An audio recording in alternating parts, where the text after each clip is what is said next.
Good morning, students. In the last lecture, we start our chapter about the gravitation and Kepler's law. And we see the Newton's law of gravitation in the last lecture.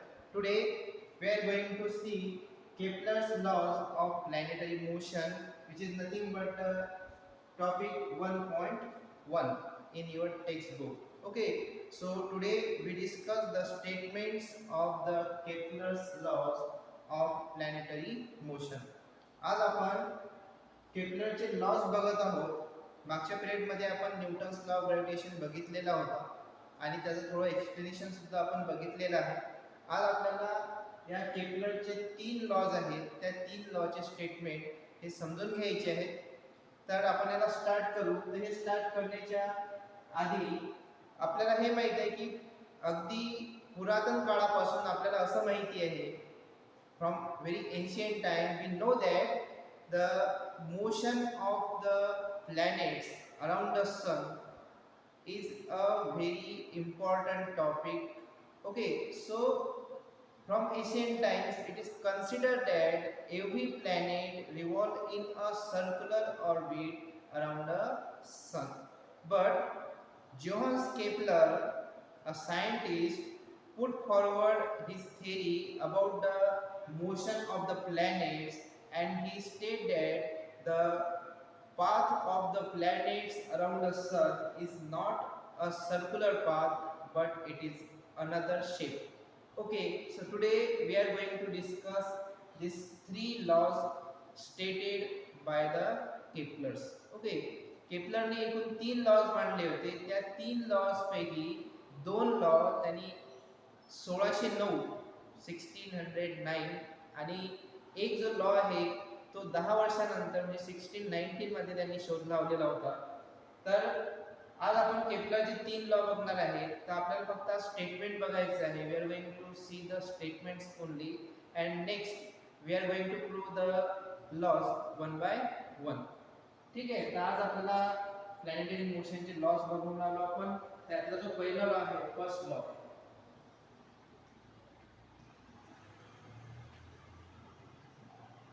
First law काय सांगतो आहे? First law state it state all the planets move in an elliptical orbit around the sun. Every planet move around the sun in the elliptical orbit, and sun is situated at one of its foci.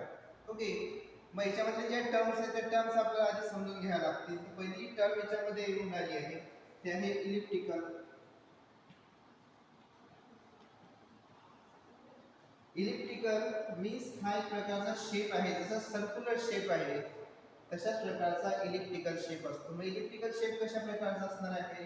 तर तुम्हाला माहित आहे, जेव्हा आपण अशा प्रकारचा shape काढणार,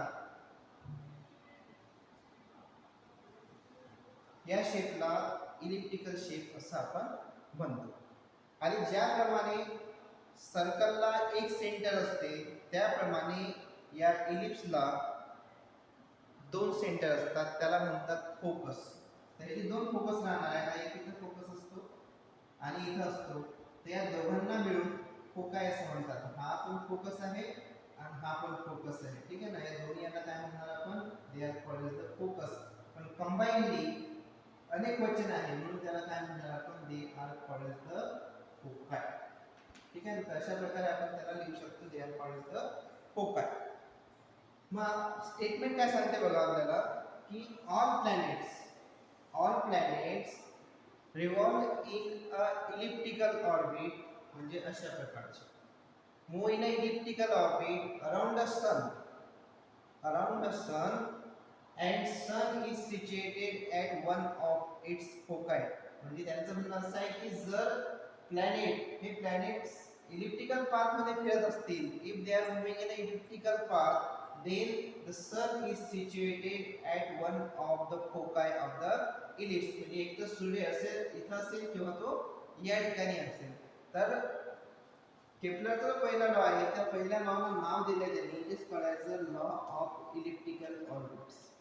it is also called as the elliptical orbit. Law of the elliptical orbit. According to this law आपण अशा प्रकारे याला डिनोट करू शकतो.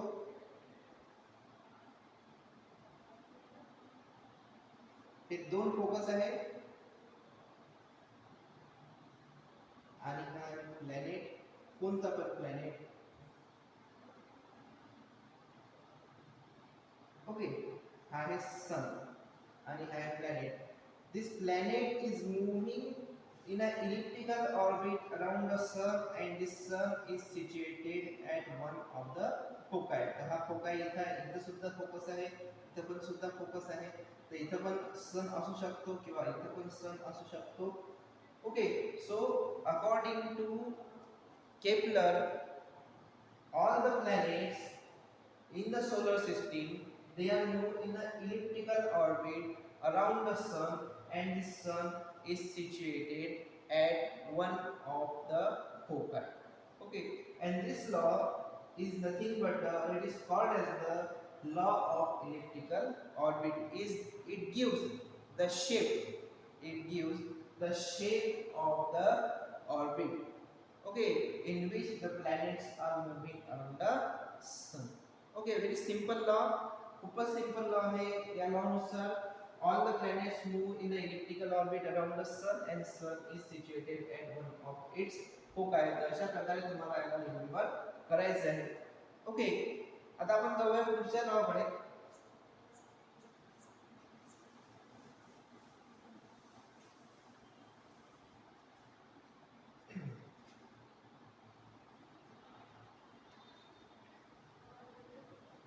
Second law.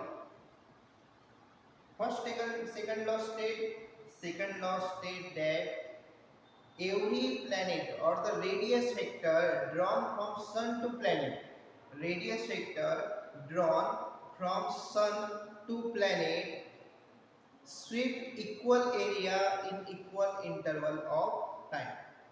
Sweep equal area in equal interval of time. बघा इकडे आपल्याला माहिती आहे तर पहिल्या लॉ नुसार प्रत्येक प्लॅनेट हा इलिप्टिकल ऑर्बिट मध्ये फिरतो आहे. अशा प्रकारचे इलिप्टिकल ऑर्बिट आपण घेऊ शकतो ज्याच्यामध्ये हा प्लॅनेट आहे आणि कोणत्या एका फोकसवर सन आहे. आपण याला अशा प्रकारे जॉईंट दाखवू शकतो. तर ही जी लाईन आपण या ठिकाणी ओढलेली आहे याला म्हणायचं आहे रेडियस वेक्टर. याला म्हणायचं आहे रेडियस वेक्टर. तर radius vector means a vector drawn from sun to the planet. It is called as the position vector of the planet. According to second law, this radius vector sweep equal area in equal interval of time. Okay, याचा अर्थ असा आहे की for example हा जो radius vector आहे त्या radius वेक्टरनी 1 our मध्ये a1 इतका एरिया कव्हर केलेला आहे. तर नंतरच्या 1 आवर मध्ये त्यांनी a2 हा एरिया कव्हर केलेला आहे. तर त्यांचं असं म्हणणं आहे की this a1 and a2 they both are equal.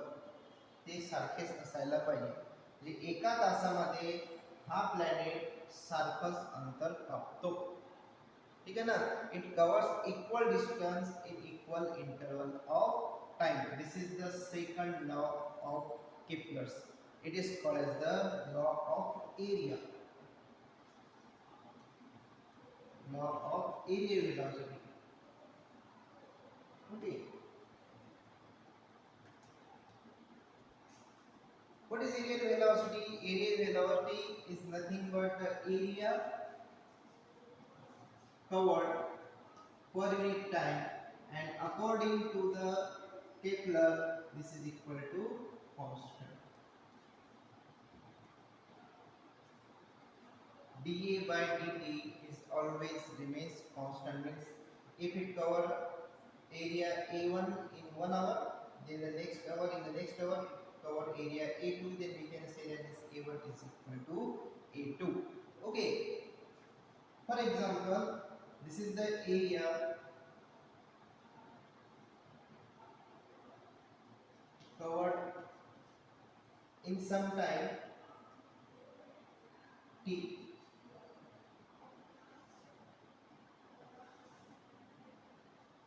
In same time, it swept out this amount of area. This is A1 and this is A2. Then we can say that this A1 and A2 both are same. Okay. Now the closest point, or the closest approach between Sun and planet is called as the perihelion. It is called as perihelion. Perihelion means it is when a planet is closest to the Sun. This position here it is called as a perihelion. And when the planet is farthest from the Sun, it is called as aphelion. Okay, so remember these two terms, perihelion and aphelion. Perihelion means when the planet is closest to the Sun, and aphelion means this planet is farthest from the Sun. Okay, this is called as the law of aerial velocity, which state that the aerial velocity is equal to constant, or the radius vector drawn from the Sun to the planet sweep equal area in equal interval of time. This is the second law of Kepler's. Now we are moving towards the third law.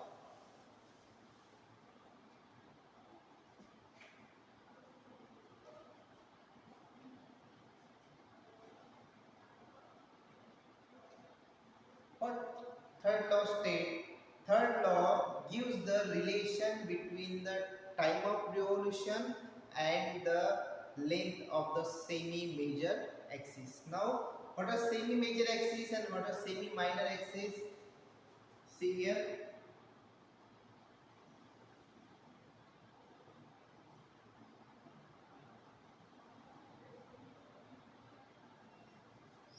This is elliptical orbit. This is Sun. So, the longest axis of this ellipse, it's called as a semi-major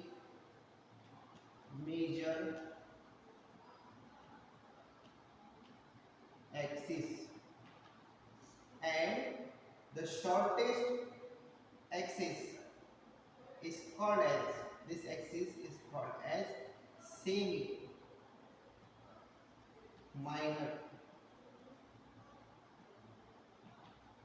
These two axes intersect at one another, making an angle of 90 degree. Okay, they are perpendicular to each other, semi-major axis and semi-minor axis. The length of semi-major axis is equal to A, and that of semi-minor axis is equal to B. Okay, consider the length of the semi-major axis is equal to A and the length of semi-minor axis is equal to B. Then, according to Kepler's third law, केपलरच्या तिसऱ्या नियमानुसार the time required, for example, हा planet इथे आहे, the time required and the semi-major axis, length of the semi-major axis is related by the relation t square is proportional to a cube. Remember this relation, this is very important relation. What it stated? It stated that the square of the time of revolution. What is time of revolution? When this planet complete one revolution around the Sun, it takes a time capital T. Then the square of the time period is directly proportional to the cube of the semi-major axis. It's directly proportional to the cube of the semi-major axis, and the semi-major axis denoted by letter small a. Therefore, we can say that this t square is proportional to a cube. This gives the relation between the time period and the length of the semi-major axis. So, today we discuss the Kepler's laws Kepler's laws of motion, planetary motion. There are three laws of the Kepler's planetary motion, and we discuss in detail the three laws of the planetary motion. In the next lecture, we discuss the proofs of first, second, and third law of Kepler's. Okay, this question is very important as concerned with your exam. Okay, it asks for 5 marks. State and prove first law of planetary motion. State and prove second law of planetary motion. Like this, it come for 5 marks. Okay, so today we discussed all about the statements and some explanation of the planetary motion. In the next lecture, we are going to discuss or prove these three laws one by one. तर आजच्या भागामध्ये आपण केपलरचे 3 laws बघितलेले आहेत, त्याला explain केलेले आहे. याच्या नंतरच्या भागामध्ये आपण या तिन्ही लॉची प्रूफ वन बाय वन घेणार आहोत. तुमच्या एक्झामच्या दृष्टीनं हे तिन्ही लॉज प्रूफ, स्टेटमेंट आणि प्रूफ हे दोन्ही खूप महत्त्वाचे आहेत. तर या ठिकाणी आपण थांबू. Have good day, bye.